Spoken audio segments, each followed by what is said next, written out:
Part 1. Heaven from Hell. Chapter 1. Traveler.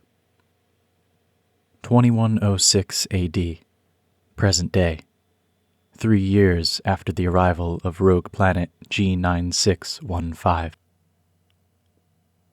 Ada stared out the window of her uncle's mountainside cottage over Lake Geneva, searching for the rising sun.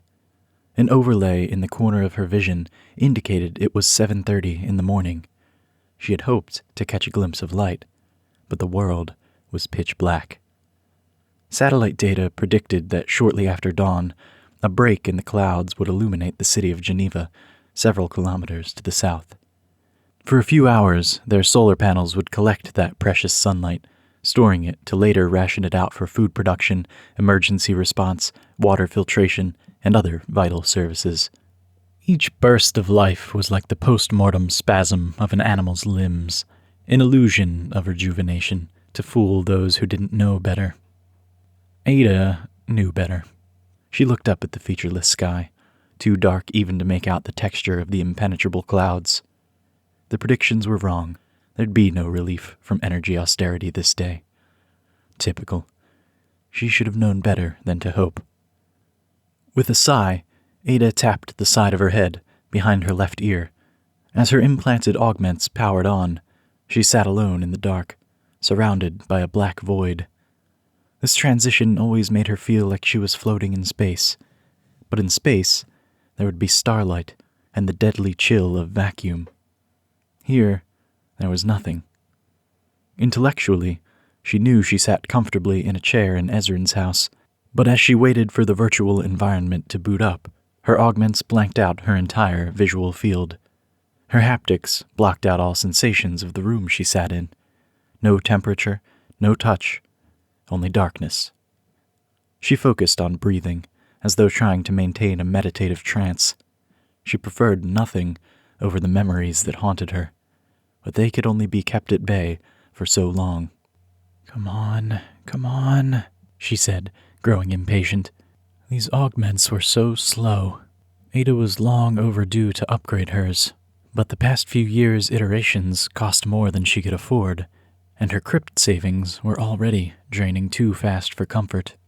Plus, she didn't relish the idea of undergoing another brain surgery so soon after the last. Her brain was already messed up enough. Anyone's would be, after what she'd gone through.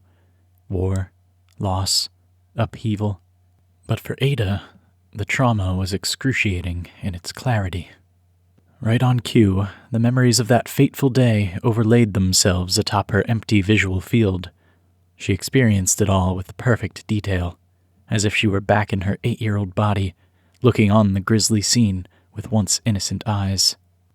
Crimson lights flickering in the hospital ceiling, the feel of her dodo slipping from her hand, blood dripping from surgical saws, the hacked Medibot turning toward her with what she was sure was malevolence in its eyes. Her heart palpitated, the scream built in her throat. Then, a merciful ping let her know her virtual environment had finished loading. Her augments pulled her out of the memory and into a mountainside view, replete with blue skies and a bright sun bathing her in false warmth.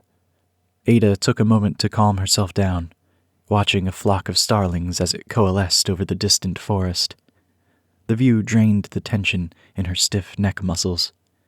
It was a nice distraction, something she'd picked to keep her mind off what was happening out in the real world. Flocks this big were as dead as Ada's old stuffed dodo. Forests that turned these shades of amber, green, and yellow couldn't survive on what little sunlight pierced the cloud cover. The tension in her neck threatened to return, so Ada gestured to open up her interface before she thought for too long about humanity's dying legacy. A third-person view of her avatar greeted her in the interface portal that appeared. She still wore the fluffy, loose-fitting pants and a t-shirt 3 sizes too big that she'd loaded when the passive comfort of escaping reality wasn't enough. Every once in a while, she allowed herself the energy expenditure to more proactively comfort herself in the chain. A girl had to take care of her mental health, after all. What little of it remained. She didn't bother redressing. She wouldn't be using her augments for long. An indicator at the bottom left of her visual field told her the battery implanted in her skull would need a recharge soon, and she only had a few charges remaining in her energy budget. She'd have to use one while she slept tonight if she didn't exit virtual reality soon. But Ada needed to check her messages to see if a response had come in from Dr. Ramesh. She'd asked the doctor about her paper on efficient cellular robotic systems, hoping some elaboration could provide a clue about the missing piece of Ada's own research. However, when she opened a view portal to Chainmail, the messaging app, there was no luck. Ada sighed, still no closer to perfecting her algorithm. Swiping down with her hand, Ada's haptics picked up the signal sent from her brain down through her arms. If everything was working perfectly, her real body didn't move at all. Only her virtual avatar did. The gesture closed the Chainmail app, but even such simple motions were unnecessary these days.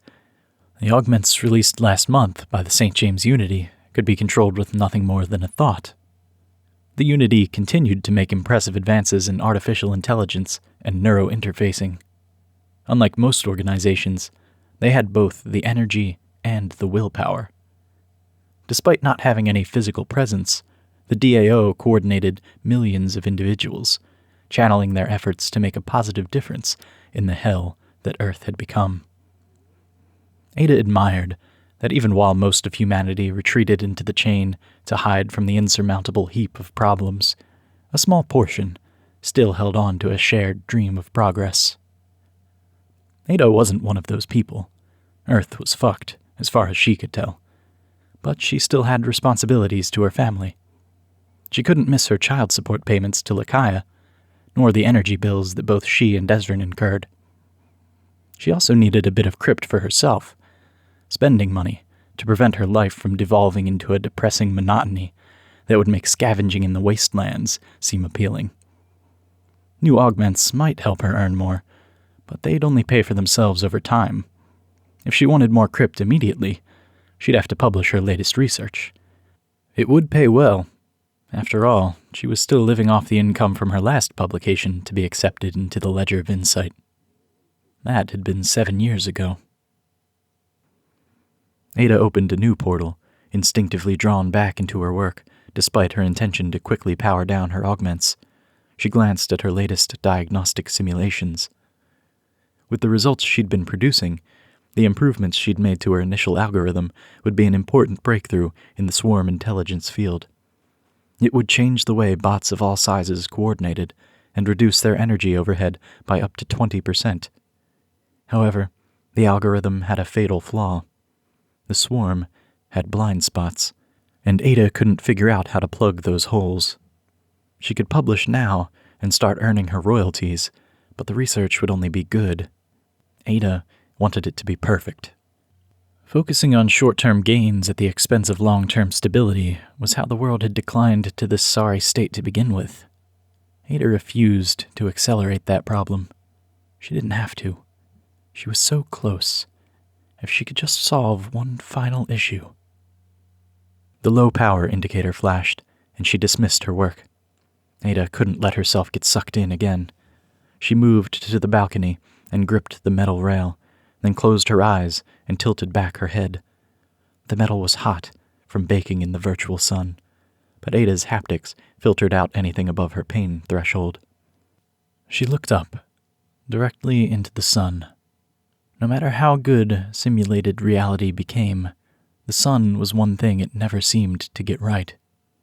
It always struck her as cold and remote, as though replicating the relationship Earth's latest generation had with it in the real world. Small wonder almost everyone chose to escape that hellscape. Ada was glad living in the chain was an option, but she wished humanity hadn't fucked up their only planet so badly that extinction was all but inescapable. She thought of Aunt Ulsa. Ezrin's wife had died in that hospital the same day Ada's parents had. Her baby never made it into the world. Ada grimaced. Better off never being born than living in a world like this. She tapped the side of her head to turn off her augments, but before she could confirm she wanted to power them down, a new message indicator flashed. Hopeful, Ada opened her palm upward and tapped on the holographic display floating above her hand. When chainmail reopened, there was a single unread message waiting in her inbox. But it wasn't from Dr. Ramesh. It was from Constance St. James. What the? Ada stared blankly at the empty subject line. Was this spam? Someone impersonating Constance St. James? Ada had seen plenty of scams started using the stolen identities of high-profile individuals, and the founder of the St. James Unity certainly had such a profile. But when Ada checked the chain's certificate, the message did indeed match the expected public encryption key. It was real. But how did someone like St. James even know she existed? Ada was just an obscure mathematics researcher living with her uncle in a secluded mountainside community. What could the most famous engineer in the chain possibly want with her? There was only one way to find out. She looked at the message and clenched her fist to open it, but a portal to the message's contents didn't appear. Instead, she was instantly teleported to a new virtual location designed to look like a low-tech interrogation room. 4 one-way mirrors surrounded a lone table in the middle of the room, though everything they reflected was blurry.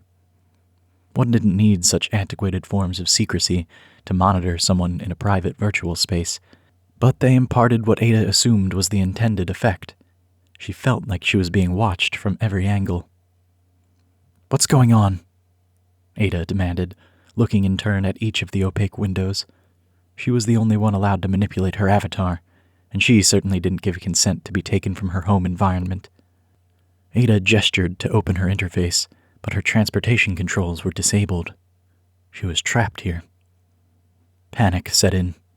Ada stomped toward the wall to bang on one of the false mirrors, but stopped short when she saw herself. The panel only rendered her avatar in detail when she got close. Far from the fuzzy pajamas she'd started in, she now wore a black and white jumpsuit with the Unity logo printed on the breast. They'd dressed her like a prisoner. What were they going to do to her?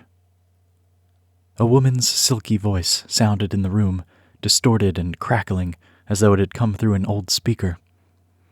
"No need for alarm, Miss Bryce. This is all standard protocol." "Abducting people is standard protocol?" She scoffed. "For matters this sensitive?" The host paused, as if checking a long list of standard operating procedures. "Yes, I'm afraid so." Ada's gut sank. What was she being roped into? Was any of this even legal? Edicts in the chain were supposed to be unbreakable, but if any organization could do it, it would be the Unity. Her low-power indicator flashed again, warning her that her augments were in critical need of a recharge. Ada barked a humorless laugh. "Well, sensitive or not, my augments are about to shut off soon, so you better get to the point fast." "Not to worry," the Unity host said. A moment later, Ada's breath hitched as the battery icon switched from red to white. They were receiving a fresh charge. "That's not possible," Ada stammered. "Plenty is possible when you're willing to bend the rules." "Bend the rules? Kidnap me, you mean?" Ada shouted. "What are you doing with my body?" That was the only explanation. She was no longer in her chair in Ezrin's house. The St. James Unity had taken her while she was unaware, senses blocked out by her haptics. Worry washed over Ada like ice water. "You better not have hurt Ezrin," she warned. The host sighed. A woman with rose-gold hair pulled back in a tight bun phased through the wall and stood face to face with Ada. Her skin had a metallic sheen to it that made Ada wonder whether there was a human controlling the avatar or an AI. With the Unity, one could never be sure. She could only be certain the host wasn't Constance St. James herself. Ada had never seen the reclusive founder of the Unity, but the host's voice wasn't a match to public recordings. "We haven't moved your body," the host said. "We're recharging your augments remotely, using your nanos." "My nanos?" "Yes. You have countless nanobots in your body. I know what nanos are. Ada rolled her eyes. How else was she supposed to authenticate her identity on the chain? But I'm not near my bed's wireless charger. We know. Long-distance wireless power is inefficient, but the St. James Unity has the budget to cover it. Ada's fears slowly receded, but she still crossed her arms. The Unity was as wealthy as they came, but even they didn't have limitless resources to throw around. She must have been brought here for something important. The golden-haired avatar cleared her throat, an entirely meaningless gesture for an AI. Maybe she was dealing with a human after all. Or maybe the AIs had been programmed to be rude. Now, can we get to the matter at hand, please, Miss Bryce? It's your energy, Ada said. She selected her favorite chair in her inventory, summoned it near the table, and took a seat. By all means. First, the host said, a disclaimer. A sheet of paper appeared on the table with a flashy particle effect, and a pen was suddenly within Ada's grasp. She looked sidelong at the host. Pen and paper? A bit antiquated, don't you think? With a silver-lipped grin, the host replied, Perhaps, but it provides a sense of gravitas that automatic digital signing simply cannot replicate. So, what am I waiving my rights to? That Ada would be giving up some freedom was an assumption, but a pretty safe one. No one kidnapped you, trapped you in an interrogation room, and made you sign to receive an all-expenses-paid trip to a resort on the lunar colony. A standard St. James Unity NDA. You simply can't repeat a word of what you're about to hear to anyone, not until it's made public on the chain. Simple enough. Ada signed in all the boxes, initialed each page, and had her augments clean up her signatures so they didn't look like they were scribbled by a 6-year-old. So, the Unity is hiding some activities from the public. The conspiracy theorists would go nuts if they found out they were right. Which is precisely why you're in this room, and not them. We need people we can trust. Ada glanced to her right, where the no recording icon blinked, not so subtly in her field of view. Trust or not, they were still taking precautions. As soon as Ada put down the pen, both it and the non-disclosure agreement vanished. Ready?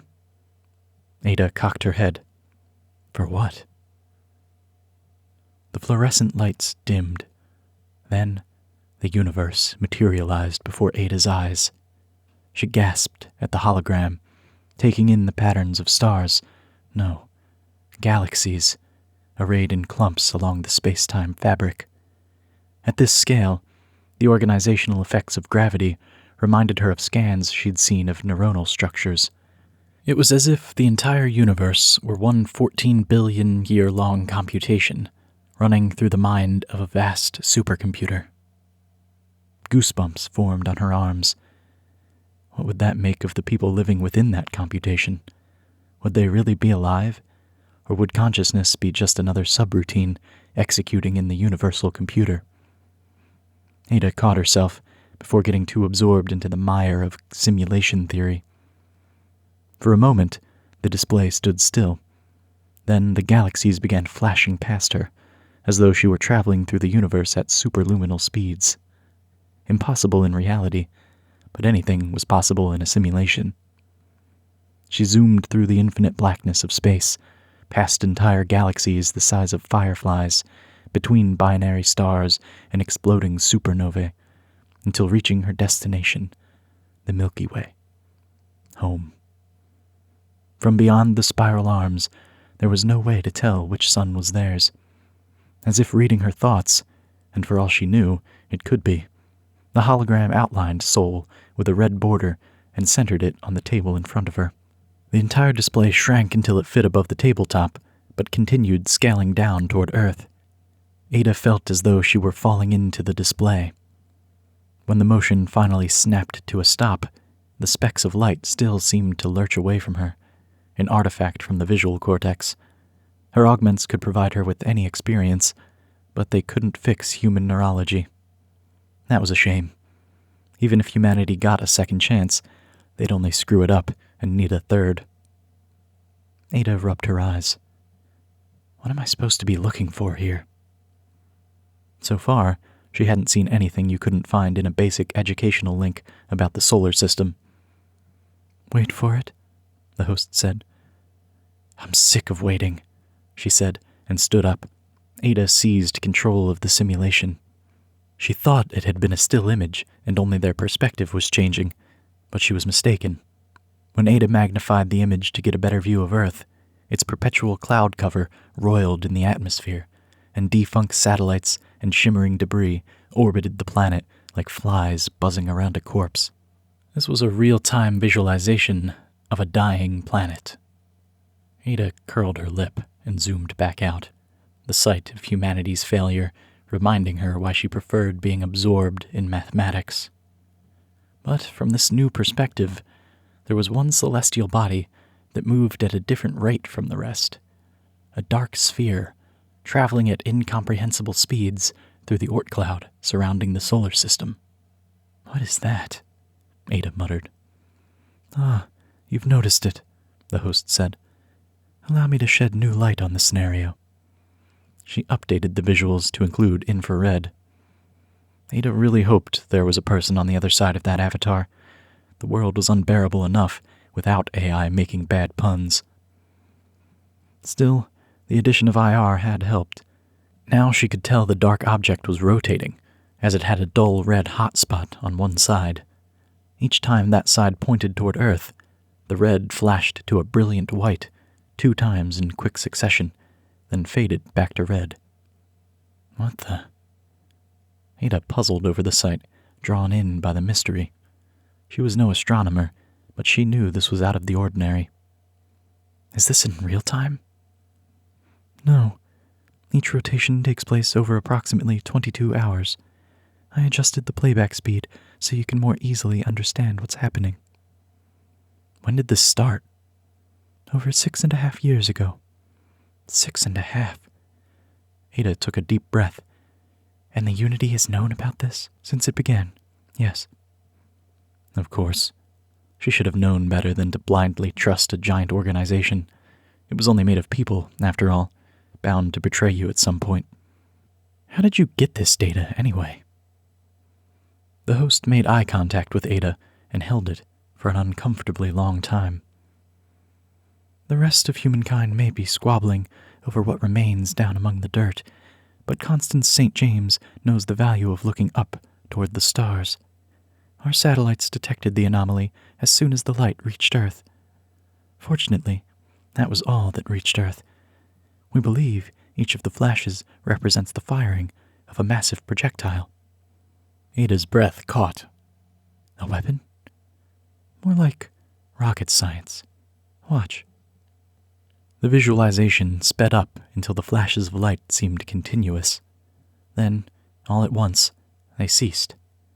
While the object still moved at ludicrous speeds, the scale of the display helped Ada see it was moving much more slowly after it went dark. Newton's first law in action, the host said. The planet fired enough mass in one direction to slow itself down. Fired it right at us. If one of these projectiles had hit Earth, would there even be enough warning to react? The host was right. Most people were focused on the dangers local to Earth, immense as they were. But clearly, those weren't their only problems. Wait, did you say planet? I did. Ada leaned in toward the object. She'd assumed it was sized up for clarity, but if this was all to scale... There's more. The host fast-forwarded the recording. 2.5 years later, it began firing again. In those years, the planet had moved closer and closer to Earth. The dread in Ada's stomach crept up with each centimeter it traveled across the table, likely representing millions of kilometers it traversed in the physical universe. Where had it come from, and why was it heading straight for Earth? There was nothing worthwhile on this collapsing world. When the pulsing started anew, Ada asked, Any theories on why it resumed after so long? Several. Some of our astrophysicists believe impact with a large body in the Oort cloud triggered some destructive geological event. Others believe whatever system was powering the device required more energy after the first wave of bursts. It did, after all, only continue firing after entering our sun's heliosphere. If it could use that solar energy in some way. That makes sense, Ada said, cutting off the host. Nothing more needed saying. It always came down to how much energy was available. It doesn't make sense to Constance St. James, the host said. In these patterns, she sees a singular intent. Ada watched the planet as it blinked its way toward Earth.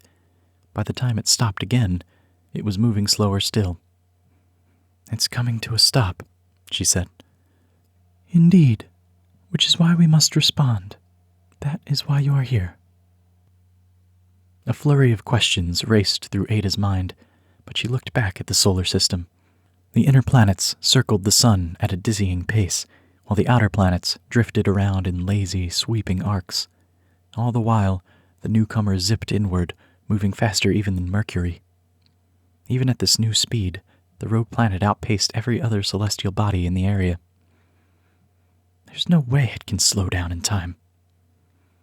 The host smiled and gestured. Rather than fast-forwarding the display once more, she skipped forward.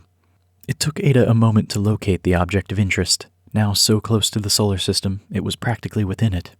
It passed through the Kuiper Belt, phasing through the simulated asteroids and reminding Ada that this was only an approximation of what happened. Reality was too complex to capture in full detail. It continued its march toward Earth, closer now than what past generations once considered the furthest planet, Pluto.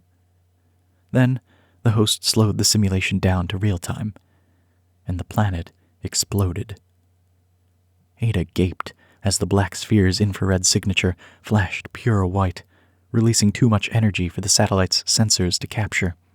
The simulation flickered, as if it too was incapable of comprehending the level of destruction occurring above the table. Chunks of debris, the size of Earth's moon, fragmented and continued toward the inner planets like a shotgun shell fired from the barrel of an angry god. Ada's mouth slackened as she watched the display. She knew humanity's extinction was coming, but she didn't expect it to be this soon. "How long do we have?" Ada blurted out. "What do you need me to do?" Ada's instinct for survival surprised even her. The host chuckled, trying to hide her amusement with a hand that gleamed in the light of the explosion. "Please relax, Miss Bryce. This happened over 3 years ago. We would all be long dead if this recreation were entirely accurate. Look again." The host pointed. Ada blinked, then furrowed her brows. The rogue planet was intact. It was orbiting the sun, not far from the dotted line representing Jupiter's own path, in Earth's backyard on a planetary scale. "What just happened?" Ada asked, staring without blinking at Earth's newest neighbor. She got the distinct feeling it was a neighbor humanity would sooner evict. The host shrugged. "No one knows. An enormous burst of energy was detected, and the planet experienced a deceleration of over 20 G. You're telling me an entire planet just parked itself in orbit near Jupiter with that kind of deceleration? How much energy would that take?" The battery icon on Ada's augments blinked to indicate a full charge, as if just to mock her. "Approximately 128 yada joules." Ada stared at the host, awaiting clarification. When none was forthcoming, she sighed. "Yada joules? Did you just make that up?" "On the contrary, Miss Bryce.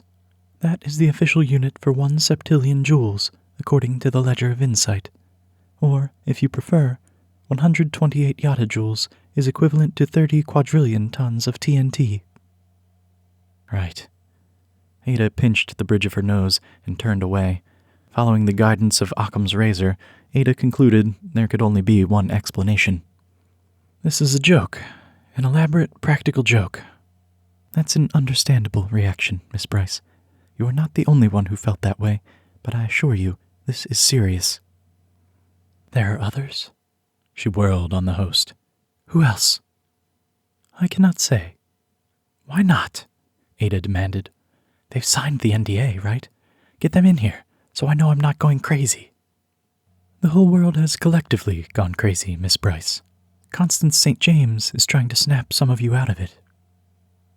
If anything could pull humanity's head out of its collective ass, it was a common enemy, an external threat to break the chain out of its stagnation.